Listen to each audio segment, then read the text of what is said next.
Magandang buhay mga ka-wisdom. Maniwala ka ngayon pa lang sa sarili mo. Dahil kung hindi at tatamarin ka at panghihinaan, di mo nga maaabot ang 60k minutes views, 5k followers.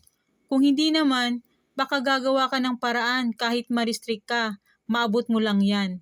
Naku, huwag kang gagawa ng mga bagay na maling hakbang para maabot lang yan. Dahil malalaman at malalaman yan ni Meta. Tapusin mo ang panonood ng video na ito dahil meron akong sasabihin sa iyo, isang mahalagang technique para maabot ang 60k minutes views at 5k followers sa mabilis na paraan. Problema ko din yan dati. Iniisip ko kung paano ko maabot yon. Yung mga views ng mga video na ginawa ko, pinakamataas na ang 300 views dati.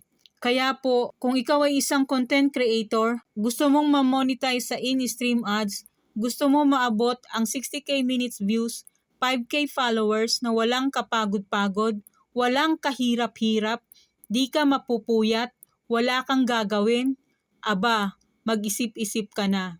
Walang ganon. Dahil kung gusto mo talagang maabot yon, dapat merong kang tiyaga, magsisikap ka, kikilos ka para maabot yan. At dapat nasa tamang hakbang ang paggawa mo. Kwentuhan ko po kayo ng konti.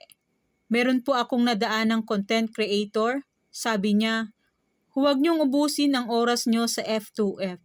Ang gagawin niyo, focus kayo sa paggawa ng content. Engaging, informative, entertaining, at may quality. Ang upload ng mga video. Gumawa kayo ng makabuluhang video dahil pag nagustuhan niya ng mga viewers, i-share nila at i-follow ka. At kapag marami ang mag-share ng video mo, mag-viral yan, marami nang makakapanood ng video mo.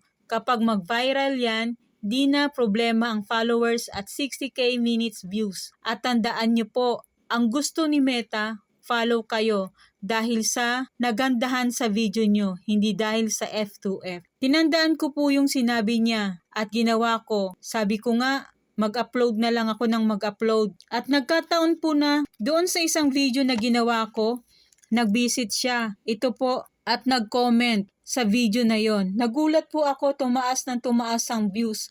At sa ngayon po, meron ng 445k views. Tuwang-tuwa na po ako niyan. Maraming salamat una sa Diyos at kay Doc Chani. Sa kanya, marami po akong natutunan at naintindihan sa mundo ng Reels. Dahil kung hindi ko sinunod yung napakinggan ko sa kanya, marahil nasa F2F pa rin ako at problema ko pa rin yung 60k minutes views at followers. Subukan nyo pong gawin, naging effective sa akin. Baka sa inyo po, ganun din. Doon po tayo mag-focus sa content, mag-upload ng makabuluhang video.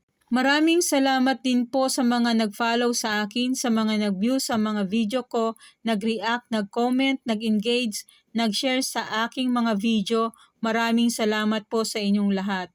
At kay Meta, maraming salamat sa lahat-lahat.